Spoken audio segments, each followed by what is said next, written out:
People like games. What's up, people?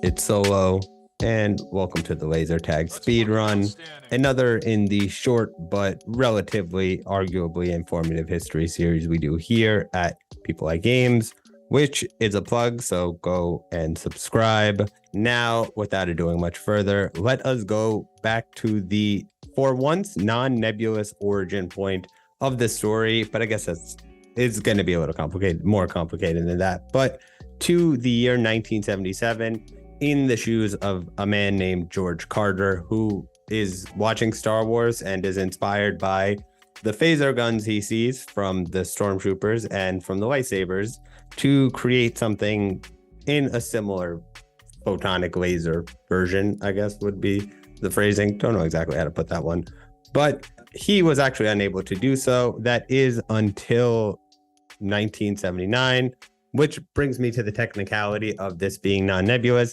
He, I suppose, is not the actual creator of the actual technology itself. That was the US government, because the technology that we're going to get to that enabled laser tag and its commercial version to exist was actually called MILES, which stood for the Multiple Integrated Laser Engagement System, which was used for virtual combat training in the Army, but was opened up for commercial licensing and use in 1979.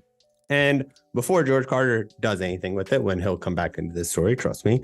But first, in 1979, a toy called the Star Trek Electronic Phaser Gun Set was actually released onto the market, which was the first commercial use of that MILES technology that the government was using for training purposes, and was more or less what we just know as to be the laser tag set, which is it has a transmitter and a sensor so that when it was hit, it made a little noise.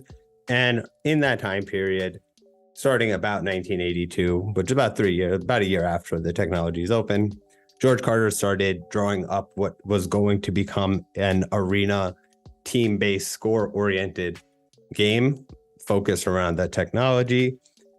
He would go on to launch that in 1984, and that was called the Photon Center in Dallas, Texas. So there you have it. He created the version of it being a little competitive sport with the technology instead of just a one-off toy.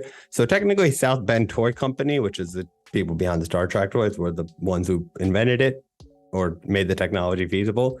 And then George Carter actually just utilized that technology and made it into a game and said, what if we just use this? And a couple of people, I guess that's considered an invention. And he is actually considered the father of the entire laser tag terminology, because I guess he came up with it and he made it. 2 years later, after opening the center, he released the first Photon toys to the market. Around the time, a whole bunch of companies did.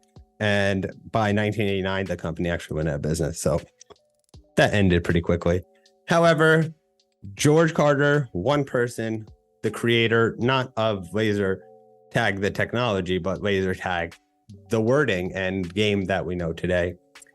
That's all I have for you. It might have been rusty. I thought that was pretty informative. That hit everything. I'm satisfied with this one. I'm Solo.